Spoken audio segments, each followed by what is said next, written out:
태풍 콩레이가 북상하면서 해상에는 태풍 예비특보가 내려졌습니다. 토요일 오전에 가장 근접하며 최고 700mm 이상의 폭우가 쏟아질 것으로 예상되고 있습니다. 국내 첫 영리병원인 녹지국제병원 허가 여부를 묻는 공론조사 결과 개원을 반대하는 의견이 60%로 많아 영리병원은 사실상 추진이 어렵게 됐습니다.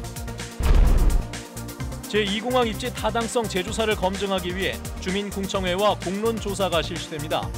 하지만 용역기간 연장에 대해서는 합의를 이루지 못했습니다.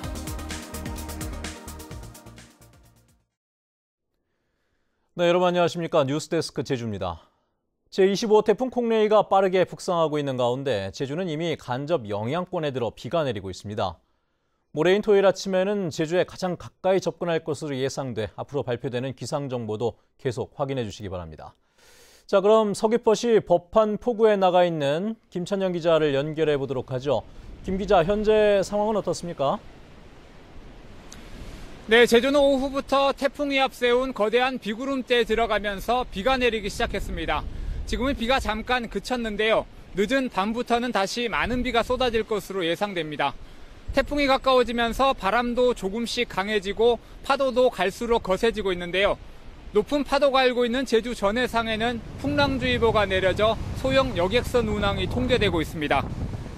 도내 항포구에는 이미 어선 2천여 척이 피항했으며 나머지 어선들도 속속 돌아오고 있는데요. 북상 중인 태풍 콩레이는 모레인 토요일 아침에 제주도에 가장 가까이 접근할 것으로 예상되고 있습니다. 서귀포 남동쪽 30km까지 접근한 뒤 제주 동쪽 해상을 지나갈 것으로 보여 태풍 쏠릭에 이어 다시 큰 피해를 입지 않을까 섬 전체가 바짝 긴장하고 있습니다. 태풍은 오늘 밤부터 제주에 많은 비를 뿌리겠습니다. 모레까지 100에서 300mm, 산간 지역에는 500mm 이상이 쏟아지겠습니다. 제주도는 비상 대비 태세에 들어가 상습 침수 지역에 대한 순찰을 강화하고 있습니다. 서귀포 70리 축제와 음식 박람회 등 예정됐던 행사들은 줄줄이 연기되거나 취소됐습니다.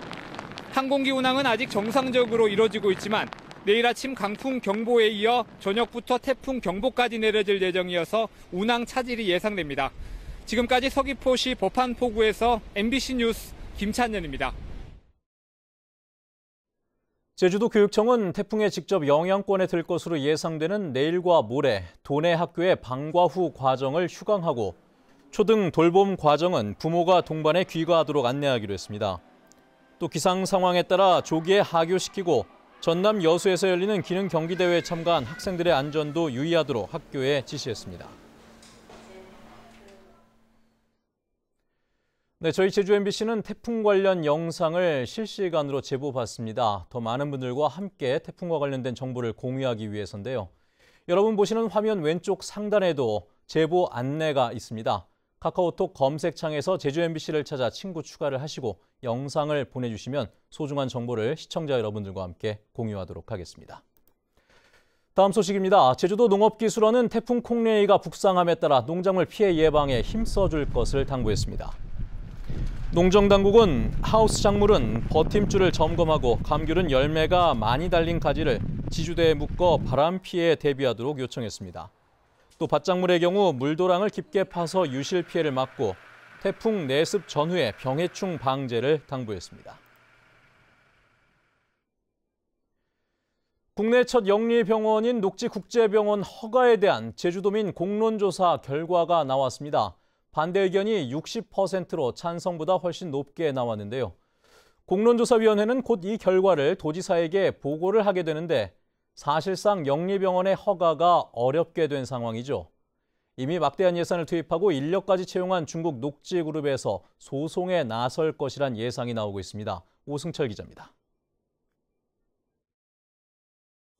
녹지국제병원 개설 여부를 놓고 전국 지방자치단체에서는 처음으로 실시된 수기형 공론조사. 6개월간 조사 결과 제주도민 참여단은 개설 불허를 선택했습니다. 반대 의견이 58.9%로 찬성 38.9%보다 20%포인트 높아 오차 범위를 크게 벗어났습니다. 개설 불허 이유로는 의료 공공성 약화 우려가 66%로 가장 많았고 우회 투자 의혹과 환자 치료보다 이윤 추구 집중 등을 꼽았습니다. 공론조사위원회는 공론조사 결과를 종합해 오는 8일쯤 제출하면 원희룡 지사가 허가 여부를 최종 결정하게 됩니다. 녹지국제영리병원 개설을 불러할 것을 권고하는 의견을 제출할 예정입니다. 줄곧 영리병원을 반대해온 시민사회는 공론조사 결과에 따라 조속히 불허 결정을 내리고 이 같은 논란이 다시 불거지지 않게 철저한 후속 조치를 요구하고 있습니다. 지난 6월에 도지사께서 이 공론조사의 결과를 존중하겠다 하는 말씀을 하셨고, 어떤 방식으로 이 이후에 해 나갈지 대책 마련을 하고 계실 것으로.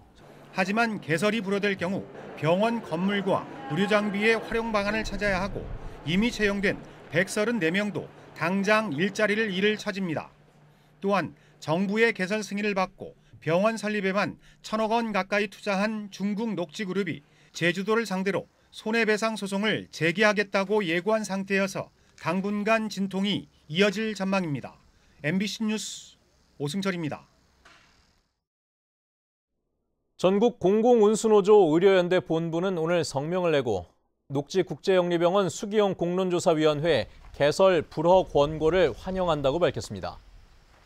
의료연대는 이번 조사로 국민에게 필요한 것은 영리병원이 아닌 누구나 믿고 찾아갈 수 있는 병원임이 확인됐다며 정부와 제주도는 이번 결정을 그대로 받아들여야 한다고 강조했습니다.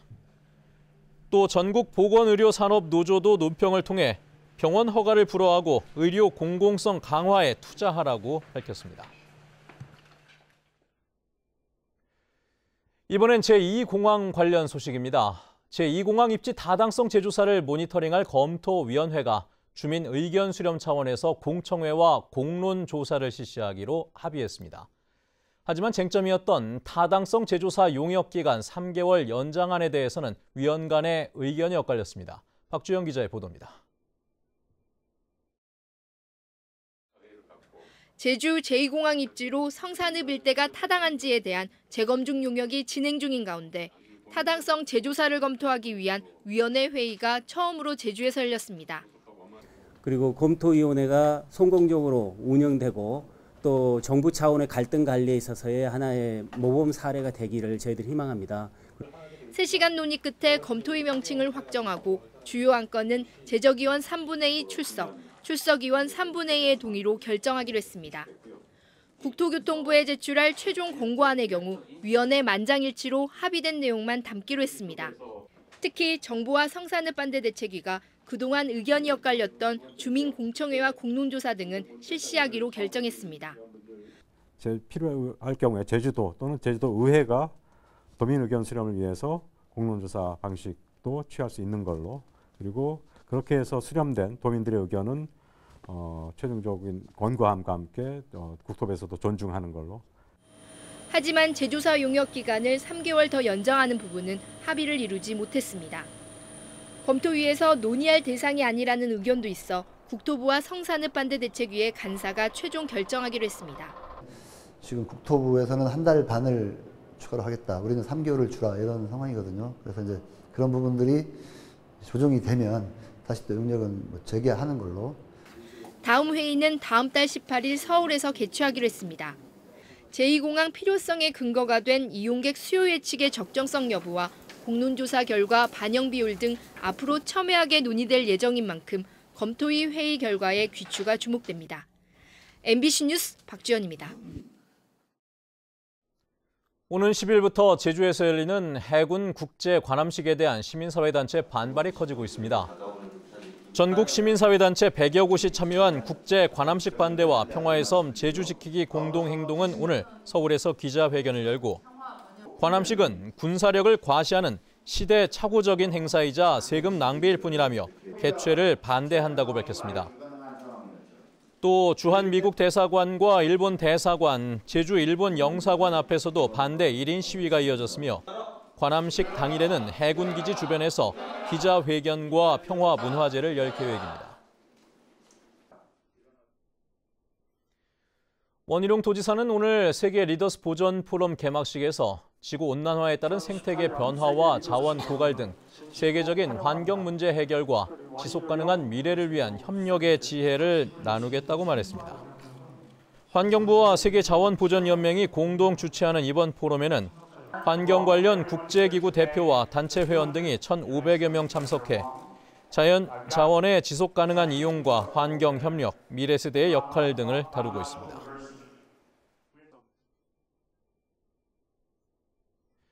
뉴스데스크 제주를 마칩니다. 시청해주신 여러분 고맙습니다.